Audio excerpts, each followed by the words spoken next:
Chapter 11 of the Science of Being Great by Wallace D. Wattles.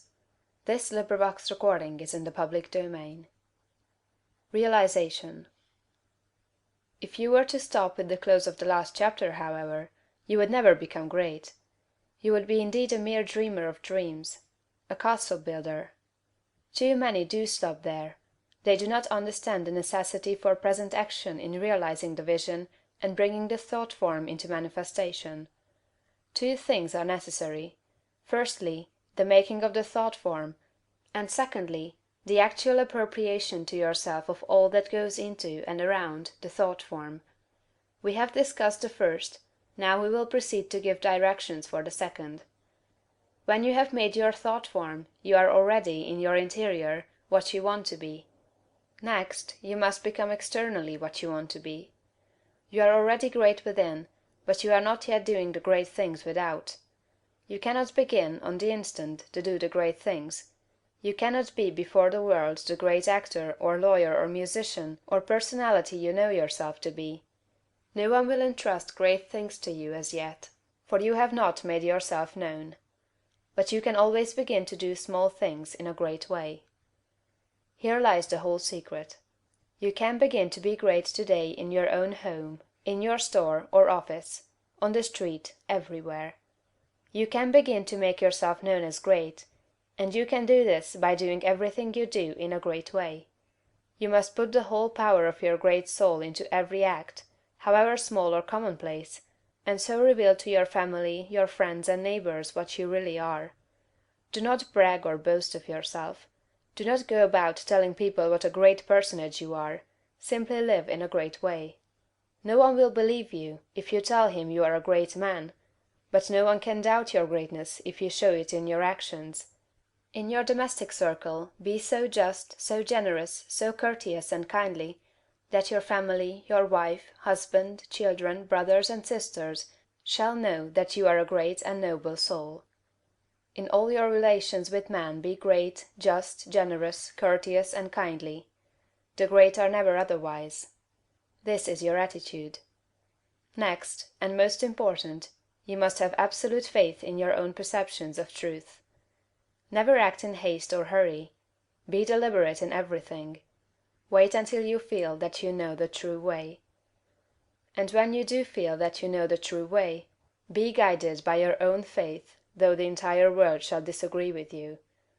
If you do not believe what God tells you in little things, you will never draw upon his wisdom and knowledge in larger things. When you feel deeply that a certain act is the right act, do it and have perfect faith that the consequences will be good. When you are deeply impressed that a certain thing is true, no matter what the appearances to the contrary may be, accept that thing as true and act accordingly. The one way to develop a perception of truth in large things is to trust absolutely to your present perception of truth in small things. Remember that you are seeking to develop this very power or faculty, the perception of truth. You are learning to read the thoughts of God. Nothing is great and nothing is small in the sight of Omnipotence. He holds the sun in its place, but he also notes a sparrow's fall, and numbers the hairs of your head. God is as much interested in the little matters of everyday life as he is in the affairs of nations. You can perceive truth about family and neighborhood affairs, as well as about matters of statecraft. And the way to begin is to have perfect faith in the truth in these small matters, as it is revealed to you from day to day. When you feel deeply impelled to take a course that seems contrary to all reason and worthy judgment, take that course. Listen to the suggestions and advice of others, but always do what you feel deeply in the within to be the true thing to do. Rely with absolute faith, at all times, on your own perception of truth, but be sure that you listen to God, that you do not act in haste, fear, or anxiety. Rely upon your perception of truth in all the facts and circumstances of life. If you feel deeply that a certain man will be in a certain place on a certain day, go there with perfect faith to meet him. He will be there, no matter how unlikely it may seem. If you feel sure that certain people are making certain combinations, or doing certain things, act in the faith that they are doing those things. If you feel sure of the truth of any circumstance or happening, near or distant, past, present, or to come, trust in your perception. You may make occasional mistakes at first, because of your imperfect understanding of the within, but you will soon be guided almost invariably right. Soon your family and friends will begin to defer more and more to your judgment, and to be guided by you. Soon your neighbors and townsmen will be coming to you for counsel and advice.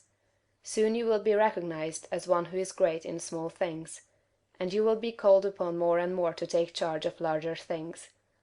All that is necessary is to be guided absolutely, in all things, by your inner light, your perception of truth.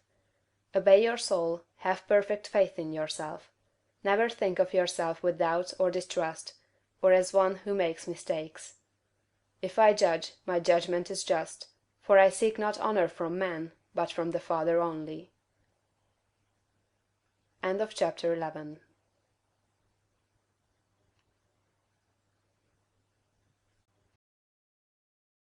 Chapter 12 of The Science of Being Great, by Wallace D. Wattles. This recording is in the public domain. Hurry and Habit. No doubt you have many problems, domestic, social, physical, and financial, which seem to you to be pressing for instant solution. You have debts that must be paid, or other obligations that must be met. You are unhappily or inharmoniously placed, and feel that something must be done at once. Do not get into a hurry and act from superficial impulses. You can trust God for the solution of all your personal riddles. There is no hurry. There is only God, and all is well with the world. There is an invincible power in you, and the same power is in the things you want. It is bringing them to you, and bringing you to them. This is a thought that you must grasp, and hold continuously that the same intelligence that is in you is in the things you desire. They are impelled toward you as strongly and decidedly as your desire impels you toward them. The tendency, therefore, of a steadily held thought must be to bring the things you desire to you, and to group them around you. So long as you hold your thought and your faith right, all must go well. Nothing can be wrong but your own personal attitude, and that will not be wrong if you trust and are not afraid. Hurry is a manifestation of fear. He who fears not has plenty of time. If you act with perfect faith in your own perceptions of truth, you will never be too late or too early, and nothing will go wrong. If things appear to be going wrong, do not get disturbed in mind, it is only an appearance. Nothing can go wrong in this world but yourself, and you can go wrong only by getting into the wrong mental attitude. Whenever you find yourself getting excited, worried, or into the mental attitude of hurry, sit down and think it over, play a game of some kind, or take a vacation. Go on a trip, and all will be right when you return. So surely as you find yourself in the mental attitude of haste, just so surely may you know that you are out of the mental attitude of greatness. Hurry and fear will instantly cut your connection with the universal mind. You will get no power, no wisdom, and no information until you are calm. And to fall into the attitude of hurry will check the action of the principle of power within you. Fear turns strength to weakness. Remember that poise and power are inseparably associated. The calm and balanced mind is the strong and great mind, the hurried and the agitated mind is the weak one. Whenever you fall into the mental state of hurry, you may know that you have lost the right viewpoint. You are beginning to look upon the world, or some part of it, as going wrong. At such times read chapter 6 of this book. Consider the fact that this work is perfect, now, with all that it contains. Nothing is going wrong, nothing can be wrong. Be poised, be calm, be cheerful. Have faith in God. Next, as to habit, it is probable that your greatest difficulty will be to overcome your old habitual ways of thought and to form new habits. The world is ruled by habit. Kings, tyrants, masters, and plutocrats hold their positions solely because the people have come to habitually accept them. Things are as they are only because people have formed the habit of accepting them as they are. When the people change their habitual thought about governmental, social, and industrial institutions, they will change the institutions. Habit rules us all. You have formed, perhaps, the habit of thinking of yourself as a common person, as one of a limited ability, or as being more or less of a failure. Whatever you habitually think yourself to be, that you are. You must form now a greater and better habit. You must form a conception of yourself as a being of limitless power, and habitually think that you are that being. It is the habitual, not the periodical thought that decides your destiny. It will avail you nothing to sit apart for a few moments several times a day to affirm that you are great, if during all the balance of the day, while you are about your regular vocation, you think of yourself as not great.